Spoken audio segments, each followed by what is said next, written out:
The year is 1937. The temperature, 60 degrees below zero in Fahrenheit. In this frozen wasteland at the edge of the world, death doesn't announce itself with drama. It goes quietly, dressed in ice. This is Kolyma, the land of white death, the pole of cold and cruelty in Stalin's vast network of forced labor camps known as the Gulag. Act 1. The Arrest. Our story begins not in Kolyma, but in Moscow. Varlam Shalamov, a 30-year-old writer and journalist, sits in his small apartment, pen in hand. He's just had one of his short stories published.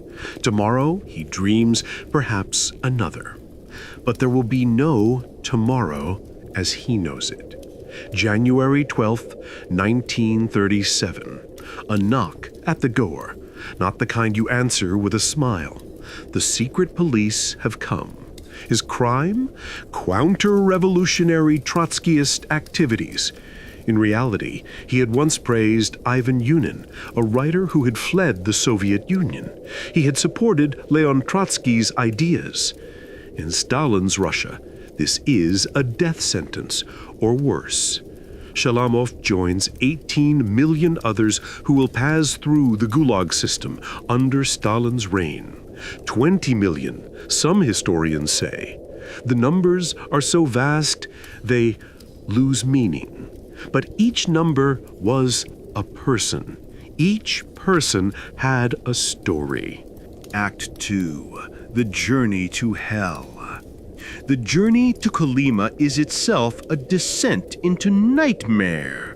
First, the interrogation, sleep deprivation, beatings, the grinding machinery of Soviet justice demanding confessions to crimes that exist only in the paranoid imagination of the state.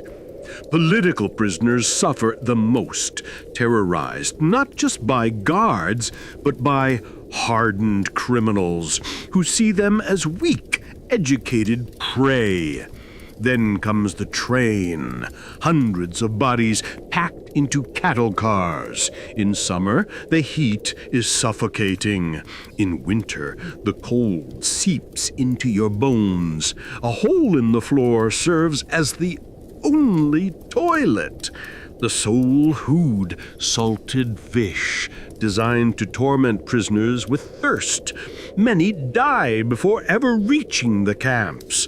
Their bodies are simply thrown from the moving train, left frozen along the railway tracks like discarded cargo. But Shalamov survives the train. What awaits is far worse. After weeks of travel, the prisoners arrive at Magadan, the port city that serves as the gateway to Kolyma. They're loaded onto ships and transported across the Sea of Okhotsk. The conditions aboard are brutal beyond imagination. On one voyage in 1933, a prison ship became trapped in autumn ice. When it reached port the following spring, only the crew and guards remained alive. All 12,000 prisoners had perished in the frozen hell below deck. Kolyma is unlike anything in the civilized world. It exists in a realm where the temperature regularly drops to negative 60 degrees Celsius, where a man can freeze to death in minutes without proper clothing, where the landscape itself seems designed to kill. This is where they mine gold, Stalin's gold, the precious metal that will help finance his industrialization plans, his military ambitions, his grand vision of a Soviet empire. And the miners, they are disposable, tools with pulses. When they break, there are always more. Act 4. The Daily Horror. Dawn comes a long, weary exhaustion in Kolyma. Or perhaps it never really comes at all. The prisoners line up in temperatures 35 degrees below zero, Shalamov among them, wrapped in whatever rags the camp authorities have deemed sufficient. It never is. Guards with rifles and dogs watch from every angle. The mine is a mile and a half away. They walk in a corridor 50 prisoners wide, their breath freezing in the air before them. The work is simple, brutal, impossible. Swing a pickaxe at frozen ground. Push a 2-ton car full of slate by hand. Work for 12 hours. 14 hours, 16 hours if the guards are in a bad mood. The temperature doesn't matter. The condition of your body doesn't matter. Only the quota matters. Food is tied directly to output. Meet your quota and receive your full ration. A small portion of rye bread, a thin gruel of buckwheat, scraps of meat or fish. Miss your quota and your ration is cut by half, then by 3/4. Fall further behind and you receive almost nothing. It is a death spiral with mathematical precision.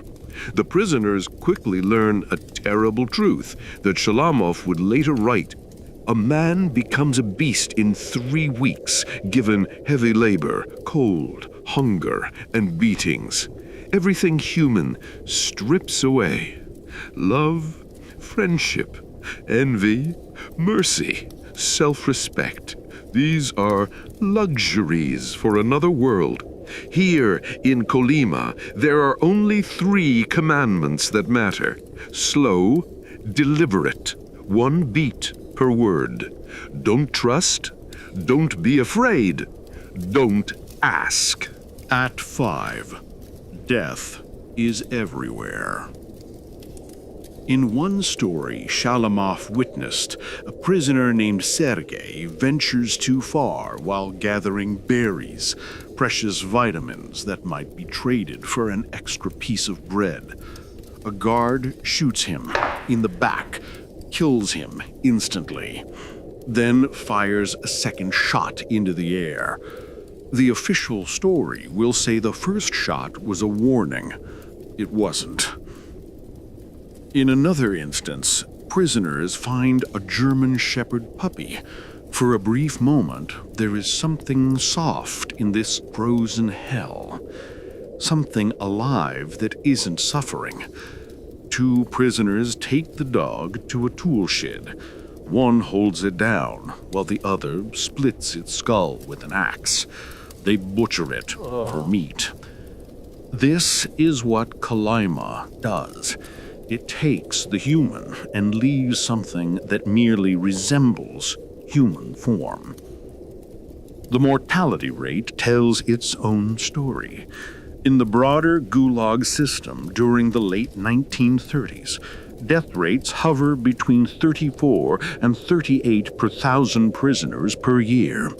But when World War II begins and the Soviet Union mobilizes all resources for the war effort, the camps become true death factories.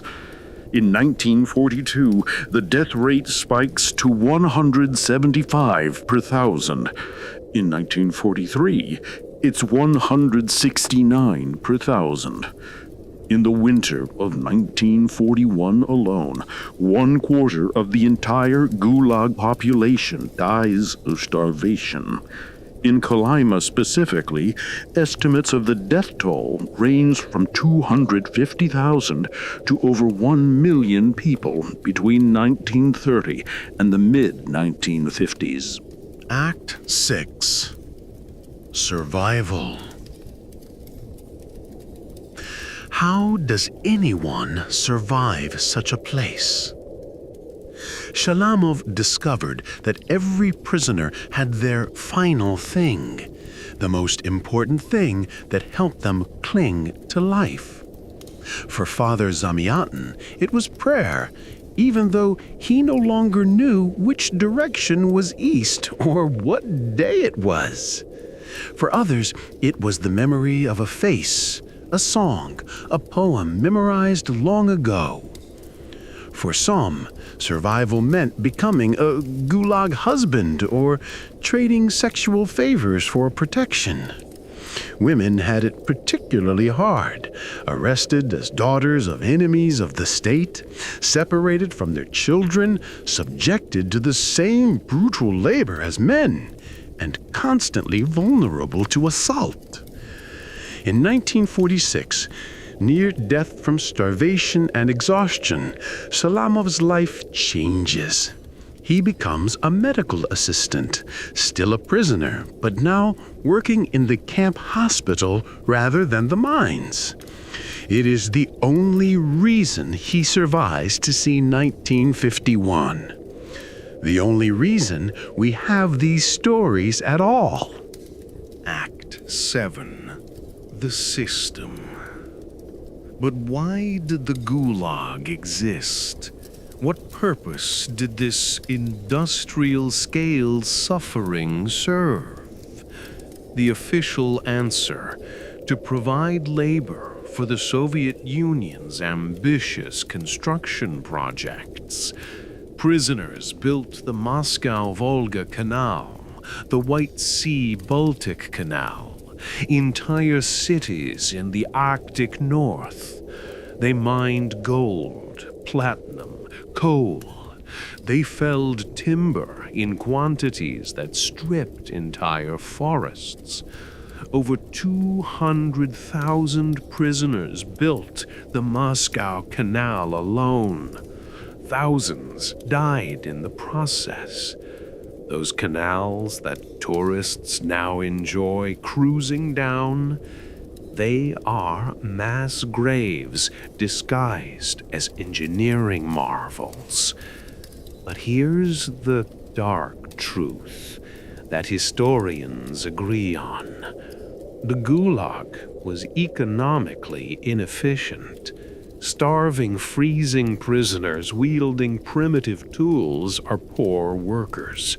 Most historians conclude that the camps made no significant contribution to the Soviet economy. So why did it continue? Control. Fear.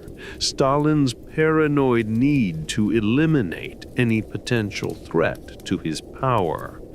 The Gulag created terror that spread through every level of Soviet society. Everybody knew someone who had vanished. Everybody feared they might be next.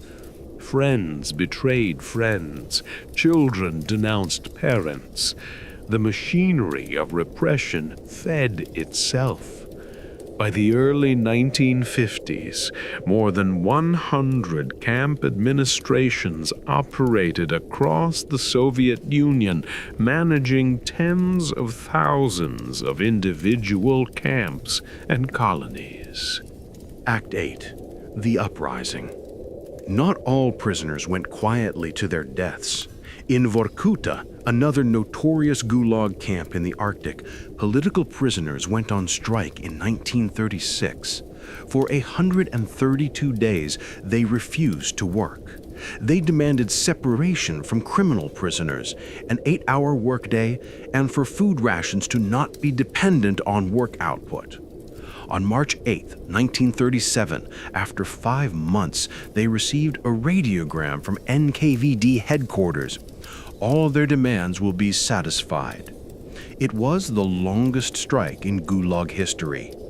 A brief shining moment of resistance. Of course, many of those strikers would later be executed or simply worked to death. But for 5 months, they proved that even in hell, the human spirit could rebel.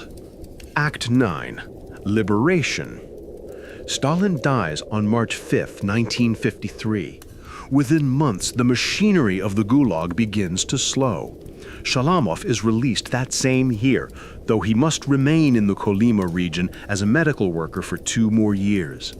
When he finally returns to Moscow in 1956, he is officially rehabilitated, a word that seems obscene given what was done to him. His health is destroyed. His body is broken, but his mind remains sharp and clear. From 1954 to 1973, he writes. Every day he records what he witnessed. The result is Kolyma Tales, a collection of short stories that Alexander Solzhenitsyn himself called the definitive chronicle of the camps. Stories that would be smuggled abroad and published in the West in the 60s and 70s. Stories that would remain banned in the Soviet Union until 1987, 5 years after Shalamov's death. The Gulag system officially ends in 1960, though labor colonies continue operating for political prisoners and dissidents under less brutal conditions. By then, an estimated 18 million people had passed through its gates. At least 1.2 to 1.7 million died, though some estimates run much higher. Act 10. Memory. Today in Magadan, there stands a monument called the Mask of Sorrow. It commemorates all those who died in the Kolyma camps. Nearby, a church called the Church of the Nativity remembers the victims in its icons and in something they call the stations of the camps. But the legacy of the Gulag extends far beyond monuments. Generations of Russians remain scarred. Even today, some survivors are too frightened to speak of what happened. The camps broke something in the collective soul of a nation. Varlam Shalamov spent his final years in Moscow, still writing, still bearing witness. Despite his disabilities, he composed poems that friends would write down and publish. But in the end, his body gave out. On January 17, 1982, he contracted pneumonia and died. Only 40 people attended his funeral, not counting the plainclothes police who watched from a distance. He had once written, "I realized that suffering, elemental suffering, can never be told." And yet he told it, in spare, precise prose that strips away any romanticism, any false redemption. He told it because someone had to, because the world needed to know what happened in that frozen hell at the edge of the map. Kolyma still exists. The cities built by slave labor still stand. People still live there, many of them descendants of prisoners who had nowhere else to go after release. The gold mines still operate, though now with paid workers. But the ghosts remain. In every timber cut from those forests, in every meter of the road of bones, a highway built on the bodies of prisoners who died during construction. Their remains simply buried in the roadbed, in the permafrost that preserves everything, including memory. This is the story of the worst Soviet Gulag camps. Not the complete story, that would take lifetimes to tell, but one story. Varlam Shalamov's story. The story of millions who suffered and died in a system designed to crush the human spirit. They wanted to be forgotten. Stalin and his successors wanted the Gulag to disappear into history, its horrors buried as deep as the bodies in the Arctic ice. But we remember. We must remember. Because in Shalamov's own words, the people must be reminded of one of the harshest acts of political repression in the Soviet Union. Some may say the Gulag is a forgotten part of history, that we do not need to be reminded. But Shalamov witnessed monstrous crimes, and it is not too late to talk about them. It is essential to do so.